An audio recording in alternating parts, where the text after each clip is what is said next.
সম্মানিত দর্শকবৃন্দ, আমি মামুন তালুকদার আবারও আপনাদের সকলকে খোদাবন্দ ঈসা মসীহের নামে বেহেশতি শুভেচ্ছা জ্ঞাপন করছি। আমাদের এই চ্যানেলের সাথে যুক্ত থাকার জন্য আপনাদের সকলকে জানাই অনেক অনেক ধন্যবাদ। বন্ধুরা, ঈসা মসীহের জন্মের আগে রোমান সম্রাট আগস্টাস সারা সাম্রাজ্যে আদমশুমারির নির্দেশ দিয়েছিলেন। প্রত্যেককে নিজের পূর্বপুরুষের শহরে গিয়ে নাম নথিভুক্ত করতে হবে। ইউসুফ ছিলেন দাউদের বংশধর, তাই তাকে গালিলের নাসরত থেকে যেতে হলো ইহুদার বেতলেহমে। সাথে নিলেন অন্তঃসত্ত্বা মরিয়মকে। এই যাত্রাটি ছিল প্রায় 150 কিলোমিটার দীর্ঘ। পাহাড়ি পথে পায়ে হেঁটে এবং গাধার পিঠে। একজন গর্ভবতী নারীর জন্য এই যাত্রা কতটা কষ্টের ছিল তা ভাবলেই বুকে প্রচন্ড ব্যথা লাগে। কিন্তু বন্ধুরা, লক্ষ্য করুন, মানুষ ভেবেছিল এটা রাজার হুকুম, আসলে এটা ছিল আল্লাহর পরিকল্পনা। কারণ নবী মিকা 700 বছর আগেই বলেছিলেন মসীহ জন্ম নেবেন বেতলেহমে। সেই প্রতিশ্রুতি পূর্ণ করতেই আল্লাহ তাআলা একজন রোমান সম্রাটকে ব্যবহার করেছিলেন। পবিত্র ইঞ্জিলের লুক সিপারার 2:6 থেকে 7 আয়াতে লেখা আছে যে সেখানে তার প্রথম ছেলের জন্ম হলো, আর তিনি ছেলেটিকে কাপড়ে জড়িয়ে জাবো পাত্রে রাখলেন, কারণ সেখানকার হোটেলে তাদের জন্য কোনো জায়গা ছিল না। বন্ধুরা, এই আয়াতটি নিয়ে একটু ভাবুন। সারা দুনিয়ার মালিক জন্ম নিলেন পশুদের একটি গোয়াল ঘরে, যেখানে গরু ভেড়া থাকে, যেখানে খড়ের গন্ধ, যেখানে কোনো আরাম নেই, সেখানেই জন্ম নিলেন রাজাদের রাজা। কেন? কারণ বন্ধুরা, তিনি এসেছিলেন গরিবদের কাছে, অসহায় মানুষদের কাছে, সমাজের সবচেয়ে নিচু মানের লোকদের কাছে। তিনি দেখাতে চেয়েছিলেন আল্লাহর রহমত শুধু প্রাসাদের মানুষদের জন্য নয়, গোয়াল ঘরের মানুষদের জন্য। এরপরে পবিত্র ইঞ্জিলের লুক সিপারার 2:8 থেকে 11 আয়াতে লেখা আছে যে ফেরেশতা একদল রাখালদের কাছে বললেন, ভয় করো না, কারণ আমি তোমাদের কাছে খুব আনন্দের সুখবর নিয়ে এসেছি। এই আনন্দ সব লোকেরই জন্য। আজ দাউদের গ্রামে তোমাদের নাজাত দাতা জন্মেছেন, তিনিই মসীহ, তিনিই প্রভু।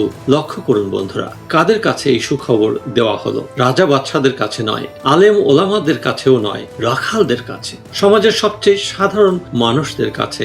এটা আল্লাহর স্বভাব। তিনি অহংকারীদের দূরে রাখেন, বিনয়ীদের কাছে আসেন। এরপরে হঠাৎ করেই অসংখ্য ফেরেশতায় সেখানকার আকাশ ভরে গিয়েছিল এবং তারা মাবুদের প্রশংসা করছিল। বন্ধুরা, আকর্ষণীয় বিষয় হলো যে ঈসা মসীহের জন্ম সম্পর্কে কোরআন শরীফেও বিস্তারিত বিবরণ দেওয়া হয়েছে।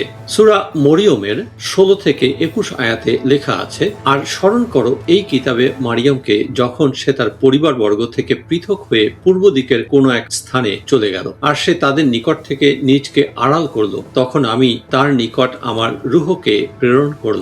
অতঃপর সে তার সামনে পূর্ণ মানবের রূপ ধারণ করল। মারিয়াম বলল, আমি তোমার থেকে পরম করুণাময়ের আশ্রয় চাচ্ছি, যদি তুমি মুত্তাকি হও। সে বলল, আমি তো কেবল তোমার রবের বার্তাবাহক, তোমাকে একজন পবিত্র পুত্র সন্তান দান করার জন্য এসেছি। এরপরে সূরা নিসার 171 আয়াতে কোরআন শরীফ ঈসা মসীহকে 3টি মহান নামে পরিচয় দিয়েছে। যেমন ধরুন, কালেমাতুল্লাহ মানে আল্লাহর কালাম, রুহুল্লাহ মানে আল্লাহর রুহ, মসীহ মানে মনোনীত ব্যক্তি বা অভিষিক্ত ব্যক্তি। বন্ধুরা, মানব ইতিহাসে কোনো নবী বা রাসূলকে এই 3টি নামে ডাকা হয়নি। হযরত ইব্রাহিম আলাইহিস সালামকে খলিলুল্লাহ বলা হয়েছে, হযরত মুসাকে কালিমুল্লাহ বলা হয়েছে, কিন্তু ঈসা মসীহকে বলা হয়েছে কালেমাতুল্লাহ মানে আল্লাহর নিজের কালাম, যা মানুষের রূপ ধারণ করেছে। এটি একটি অসাধারণ পরিচয়। এটি কি কেবল একজন সাধারণ নবীর পরিচয় হতে পারে?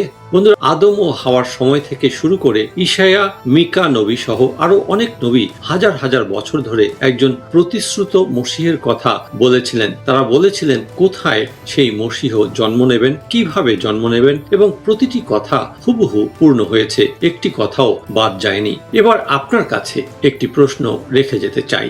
এতগুলো ভবিষ্যৎবাণী, এতগুলো নবীর কথা, হাজার বছর পরেও সেই ভবিষ্যৎবাণীর হুবহু পূর্ণ হওয়া, এটা কি সত্যি কাকতালীয় বিষয়? অথবা আল্লাহ তাআলা কি সত্যি এই পরিকল্পনা হাজার হাজার বছর আগেই তৈরি করে রেখেছিলেন? বন্ধুরা, ঈসা মসীহ কেবল একটি ধর্মের সম্পত্তি নন। তিনি এসেছিলেন যেন জগতের সমস্ত মানুষ পরিত্রাণ পায়। তিনি এসেছিলেন সমস্ত মানুষের জন্য, ধনী গরিব, শিক্ষিত অশিক্ষিত, বাংলাদেশি, আরব, আফ্রিকান, সবার জন্য, আপনার জন্য। আজকে একটু সময় নিন, নিরিবিলিতে বসুন এবং আল্লাহর কাছে একটি প্রশ্ন করুন, হে মাবুদ, ঈসা মসীহ সত্যি কে? আমাকে দেখিয়ে দাও। আল্লাহ পাক সত্যিকারের অন্বেষণকারীকে কখনোই খালি হাতে ফেরান না।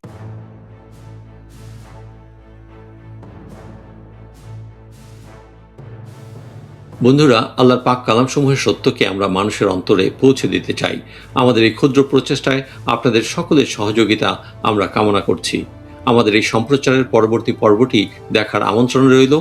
দয়া করে লাইক, শেয়ার, কমেন্ট ও সাবস্ক্রাইব করে আমাদের সঙ্গে যুক্ত থাকবেন এবং সেই পর্যন্ত আপনারা সকলেই ভালো থাকুন, সুস্থ থাকুন, শান্তিতে থাকুন এবং সর্বশক্তিমান মাবুদের রহমতের মধ্যে থাকুন। আমেন। শুকরিয়া।